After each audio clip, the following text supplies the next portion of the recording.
आप लोगों के लिए वो है to study about relation between variables. ठीक है, रिलेशन बिटवीन वेरिएबल्स का क्या मतलब होता है? सबसे पहले तो वेरिएबल्स का मतलब पता है आपको क्या होता है?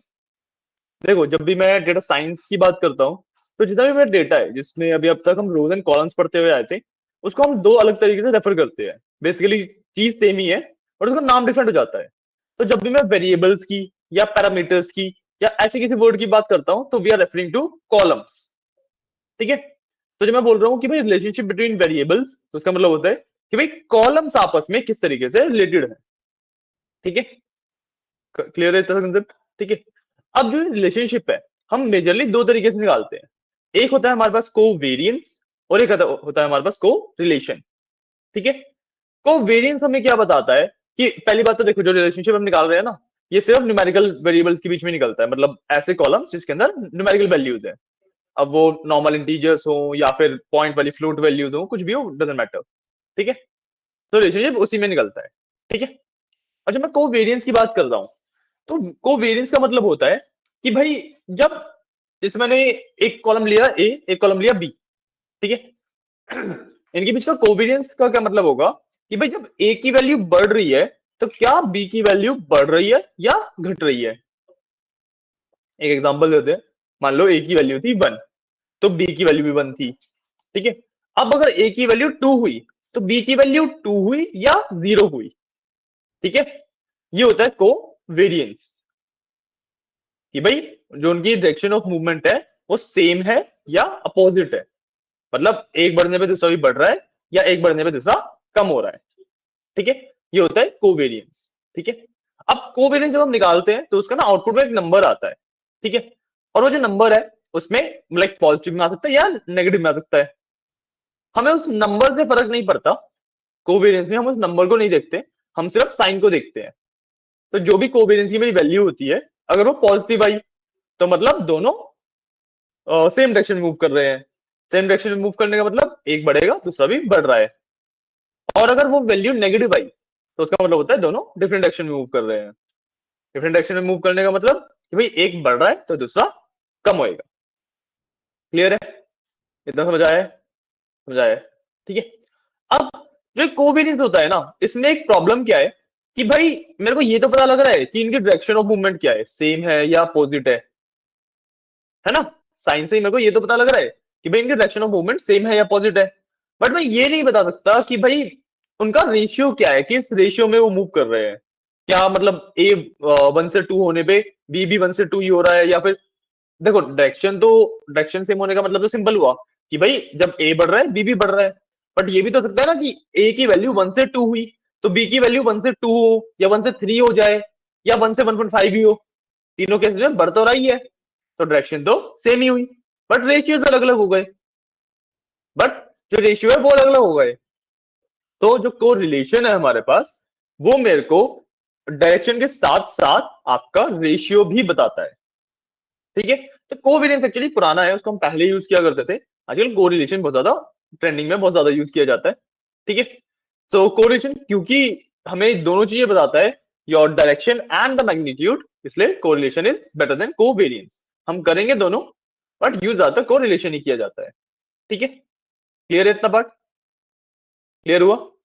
ठीक है, अब जो कोरिलेशन होता है उसके भी दो पार्ट होते हैं, मतलब दो टाइप्स होते हैं। ठीक है, एक होता है पियर्सन कोरिलेशन और एक होता है स्पीयरमैन कोरिलेशन। ठीक है, जो पियर्सन को देखो, इसका भी ना सिंपल सा कंसेप्ट वही है कि मेरे पास डेटा दो तरीके का होता है, लीनियर एंड नॉन लीनियर। तो जब मेरे पास लीनियर डेटा आता है तो मैं पियर्सन यूज करता हूँ, जब मेरे पास नॉन लीनियर आता है मैं स्पीयरमैन यूज करता हूँ। ठीक है, अब जो मेरे पास पियर्सन कोरिलेशन है वो तो एक्सक्लूसिव है लीनियर के लिए। ठीक है, कि भाई अगर लीनियर डेटा है तो मैं पियर्सन लगाऊंगा, बेस्ट आंसर आएगा। बट अगेन जो स्पीयरमैन है वो दोनों पे यूज हो सकता है एक्चुअली। ठीक है, लीनियर और नॉन लीनियर दोनों के लिए सही वर्क करता है वो।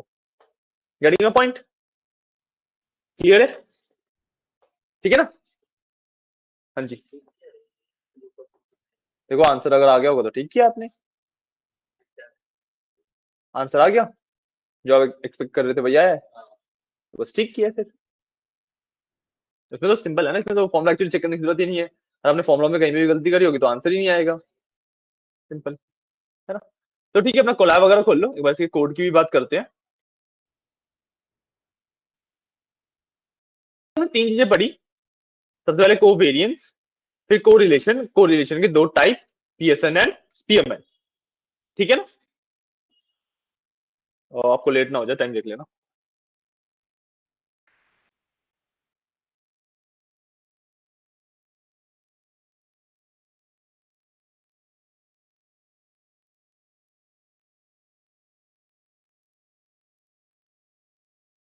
ठीक है, 1 मिनट देना बस मेरे को, मैं कोलैब वगैरह खोल रहा हूँ, इसका कोड दिखाता हूँ आपको।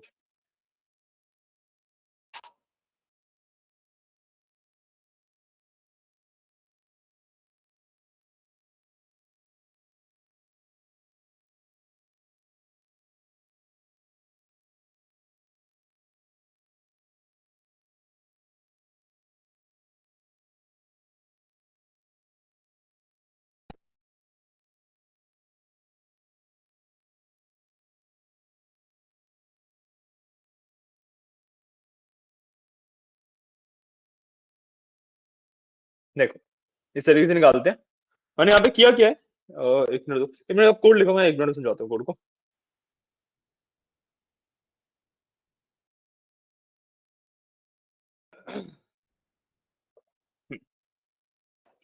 ठीक है, तो मैंने यहाँ पे किया है, मैंने सिंपली एक स्कैटर प्लॉट प्लॉट कर लिया between total bill and tips.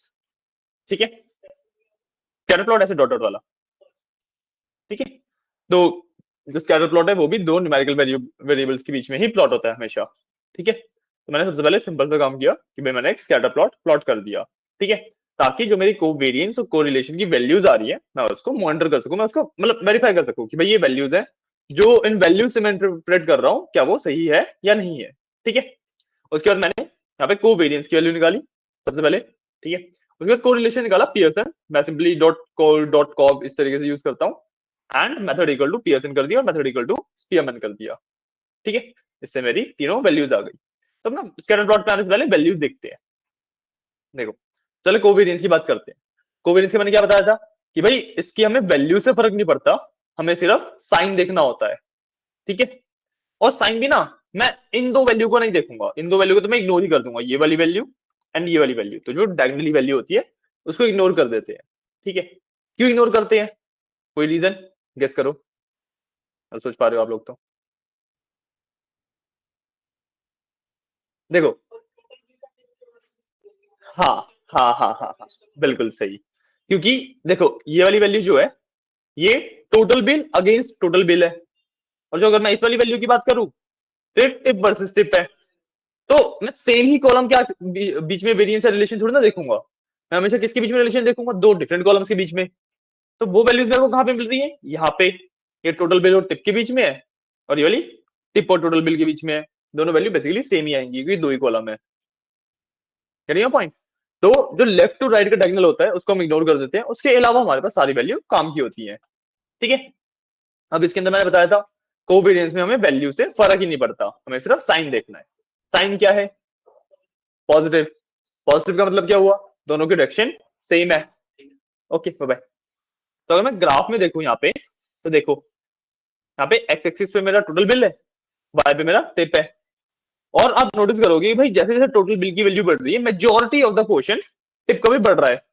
एक बेसिकली इस तरीके की लाइन है ना, इस तरीके की ग्रोथ आ रही है, समझा रहे? तो भाई हमारी डायरेक्शन सेम है, मेरे को यहां से भी पता लग रहा है। वही बात मेरे कोवेरिएंस ने भी बोली थी, वही बात मेरे कोवेरिएंस ने भी बोली थी। गेटिंग पॉइंट, समझ आया इतना? ठीक है, अब अगर मैं कोरिलेशन की बात करूं, देखो इस केस में दोनों वैल्यू सेम ही आई है क्योंकि ऑलमोस्ट लीनियर डेटा है मेरे पास। ठीक है, और ज्यादा वेरिएंस वाला डेटा है नहीं मेरे पास। ठीक है, तो यहाँ पे दोनों वैल्यू सेम आई है, बट यूजुअली मैं स्पीयरमैन यूज करूंगा, तो स्पीयरमैन से जो वैल्यू आएगी वो बेस्ट होती है लीनियर के लिए भी, नॉन लीनियर के लिए भी।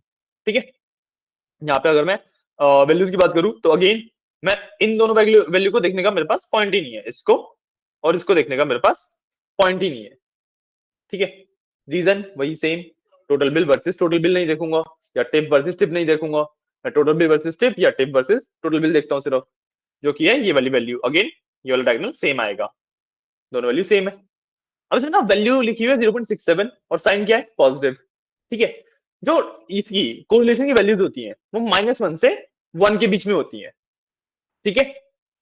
तो साइन तो मेरे को इंडिकेट करता है डायरेक्शन, पॉजिटिव है तो पॉजिटिव डायरेक्शन है मतलब, ठीक है, जो कि हम वेरीफाई ऑलरेडी कर चुके हैं। तो ये वैल्यू है 0.67, it is basically the ratio, ठीक है। कि भाई रेशियो का मतलब हुआ कि टोटल बिल की वैल्यू अगर 1 से $2 हो रही है, ठीक है, 0.67 का फर्क पड़ेगा, तो इसकी वैल्यू 1 से 1.67 होगी सिर्फ, इज द रेशियो।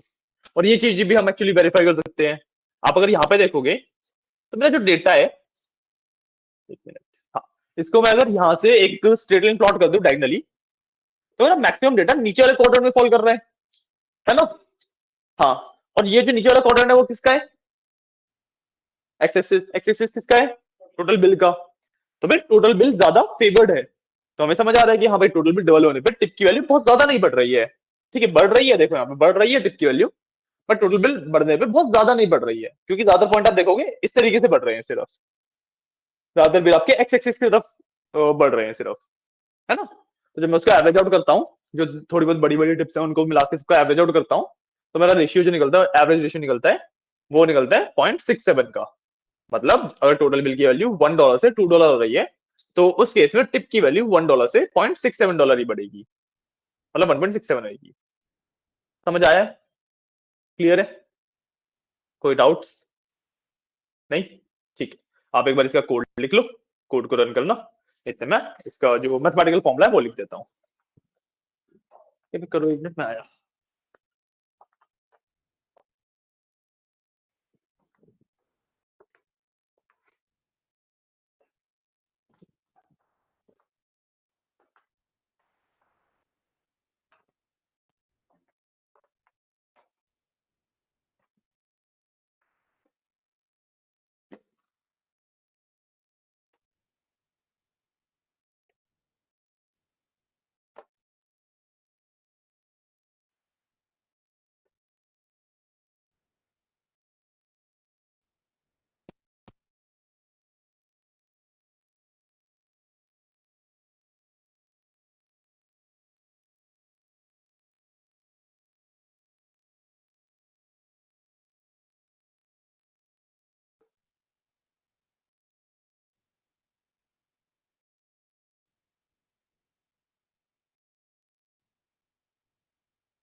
ठीक है, मेरा टॉपिक है थोड़ा छोटा ही है, तो अभी क्लास थोड़ी जल्दी एंड कर लेंगे, ठीक है ना।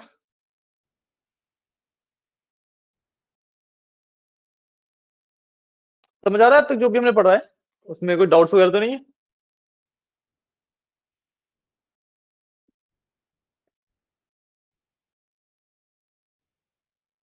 क्योंकि अभी डिस्क्रिप्टिव स्टैट्स के बेसिस पे ही आपकी इन्फ्रेंशियल स्टैट्स होती है, फिर इन्फ्रेंशियल के बेसिस पे मशीन लर्निंग, और मशीन लर्निंग के बेसिस पे डीप लर्निंग, और फिर machine learning and deep learning दोनों के बेसिस पे आपका एआई वाला पार्ट होता है। तो इसको आप बेसिकली एक कोर की तरह समझ सकते हो, क्योंकि आपकी पैटर्न क्लियर होनी चाहिए और दोनों स्टैट्स के टॉपिक क्लियर होने चाहिए, तभी आप एआई को ढंग से कर पाओगे। वरना आपको डिस्क्रिप्टिव में, इन्फ्रेंशियल में तो इतनी दिक्कत नहीं आएगी, फिर आगे मशीन लर्निंग में दिक्कत आएगी, और आपका ये कंसेप्ट, कोर कंसेप्ट क्लियर नहीं होंगे तो।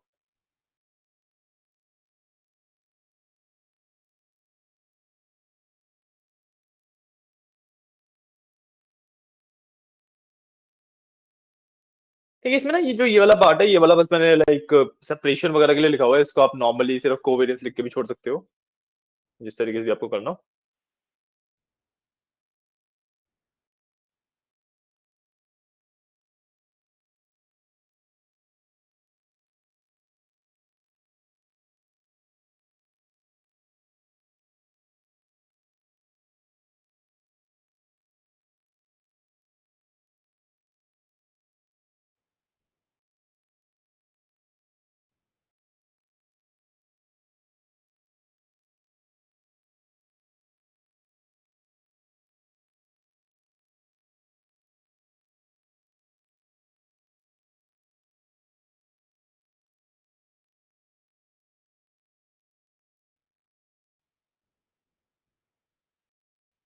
हमारे डिस्क्रिप्टिव की सिर्फ 3 क्लासेस बची हैं, तो इसमें इस हफ्ते डिस्क्रिप्टिव खत्म हो जाएगा।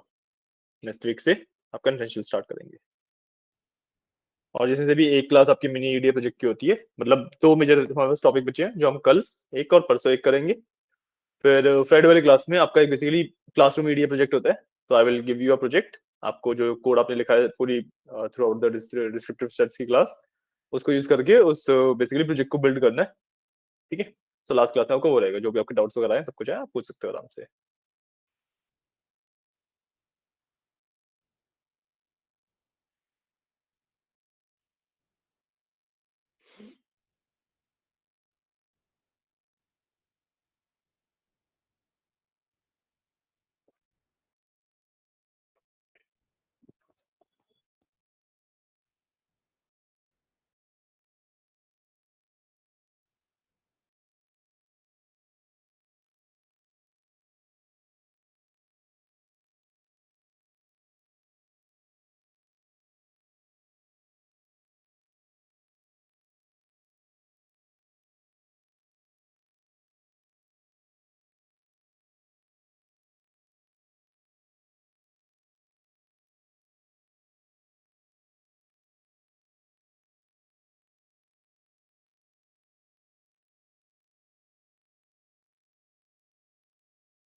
ओके, ठीक है।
किया? कोई दिक्कत आ रही है? देखो क्या दिक्कत आ रही है, नहीं समझ आता तो बताना, मैं बता दूंगा।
Okay, let me know once you're done.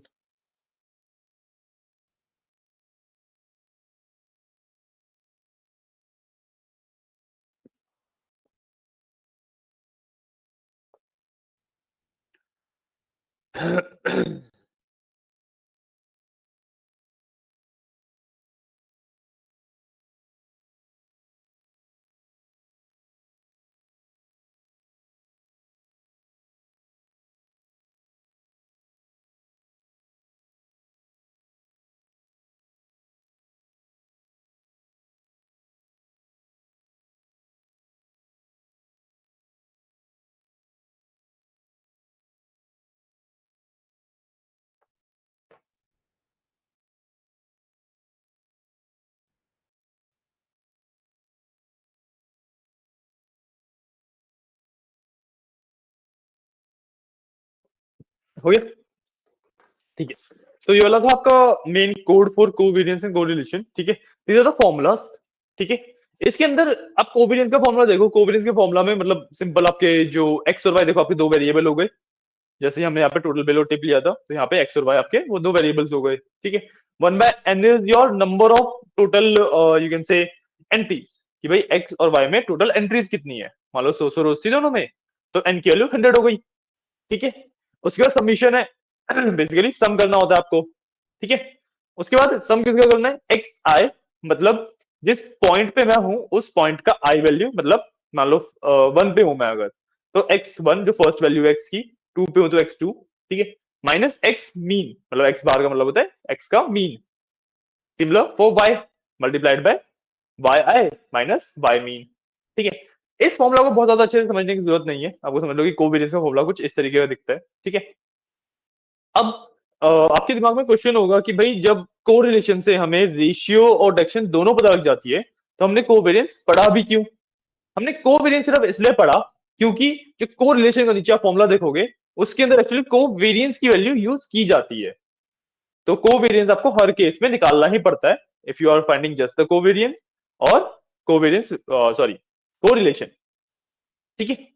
तो इसमें जो फॉर्मूला होता है कोरिलेशन का, that is covariance of X Y upon standard deviation of X into standard deviation of Y.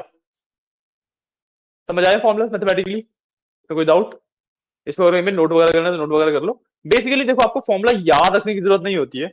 आपका जो सिर्फ गोल होता है वो होता है कि भाई कहीं पे अगर ये फॉर्मूला लिखा है, तो आपको ना समझ आए कि हाँ ये भाई ये फॉर्मूला इस चीज का है, ये फॉर्मूला इस चीज का है। क्योंकि कई बार क्या होगा, कई कई प्रोग्राम्स के अंदर, कई कई कोड्स के अंदर एक्चुअली आपको डॉट कोव, जैसे मैंने निकाल रखा है डॉट कोव डॉट कोरिलेशन, इस तरीके से नहीं मिलेगा।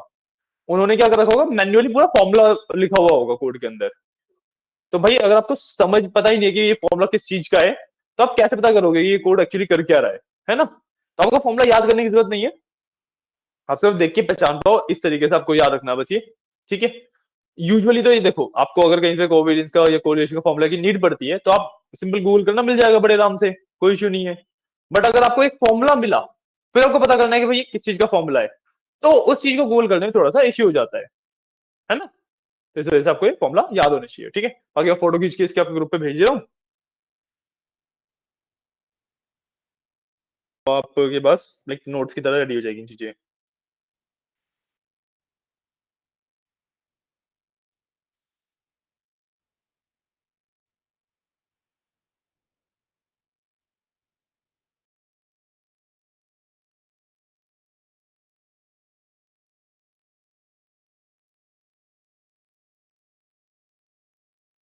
चलो, मैंने फोटो आपको भेज दिए, ठीक है। अब हमारे पास लास्ट दो टॉपिक बचते हैं। पहला, हम बात करेंगे, देखो अभी हमने न्यूमेरिकल वेरिएबल्स के बीच में रिलेशनशिप की बात करी। अब हम बात करेंगे भाई जो कैटेगोरिकल वेरिएबल्स है उनके बीच में हम किस तरीके से रिलेशनशिप फाइंड कर सकते हैं, ठीक है। जो कोवेरियंस या कोरिलेशन था वो सिर्फ मैंने बताया न्यूमेरिकल के लिए होता है। जो हमारे पास कैटेगोरिकल आते हैं, कैटेगोरिकल पता है आपको? देखो हमारे डेटा में दो ही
एग्रीगेशंस में हम देखते हैं कि भाई एक न्यूमेरिकल वेरिएबल को यूज करके मैं कैटेगोरिकल वेरिएबल को डिस्क्राइब करता हूं। जैसे एक एग्जांपल लेते हैं, अगर लेट्स से मैंने ना पैसेंजर क्लास का एग्जांपल दिया for this Titanic data set, ठीक है, इसमें पैसेंजर क्लास थी ए बी सी।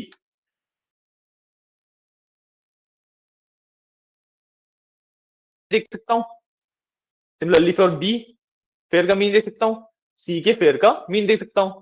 तो मैं एक्चुअली फेयर को कंपेयर नहीं कर रहा, मैं क्लासेस के फेयर के मीन को कंपेयर कर रहा हूं। तो मैं बता सकता हूँ कि भाई हाँ, ए क्लास में बहुत ज्यादा पैसे चार्ज किए जाते हैं, बी में मिड चार्ज किए जाते हैं, सी में सबसे कम चार्ज किए जाते हैं, जो कि वैसे ही पता लगता है, बट हाँ आप उस चीज को देख भी सकते हो। तो इसको कहते हैं एग्रीगेशन, जब मैं कैटेगोरिकल वेरिएबल्स को कंपेयर कर रहा होता हूँ based on some numerical variable. ठीक है, इसके बारे में पढ़ेंगे। और लास्टली परसों की क्लास में हम क्या पढ़ेंगे, आउटलायर्स के बारे में। अभी तक जो हमने आउटलायर्स के बारे में इंफॉर्मेशन हमारे पास है, हमने सिर्फ डिटेक्ट करना सीखा है कि भाई मेरे को ये पता लग जाएगा कि आउटलायर किस तरफ है, लेफ्ट साइड है, राइट साइड है, और बहुत सारे हैं, थोड़े से है, इतना चीजें पता लग जाएगा। आउटलायर्स को एग्जैक्टली निकालना नहीं आता अभी तक हमें, है ना, कि भाई कौन सी वैल्यू एक्चुअली आउटलायर्स है वो नहीं निकालना आता हमें। तो हम उसके बारे में बात करेंगे। इसके अंदर दो तरीके आते हैं मेरे पास, जी स्कोर एंड IQR रूल्स। ठीक है, जी स्कोर आपका बेसिकली कंसेप्ट भी अलग है, और जो IQR रूल्स है वो तो IQR आपने पढ़ा है, उसी के बेसिस पे हम आउटलायर्स निकाल भी सकते हैं। ठीक है, इन चीजों के बारे में हम आगे बढ़ेंगे। लास्ट में फिर आपका प्रोजेक्ट होगा और फिर आपका डिस्क्रिप्टिव स्टैट्स इस हफ्ते खत्म, अगले हफ्ते से इन्फ्लुएंशियल शुरू कर देंगे। ठीक है, आई थिंक डिस्क्रिप्टिव में 2 ही हफ्ते लगे हैं हमें, भाई 2 हफ्ते का था, इन्फ्लुएंशियल भी अगेन 2 हफ्ते का ही है।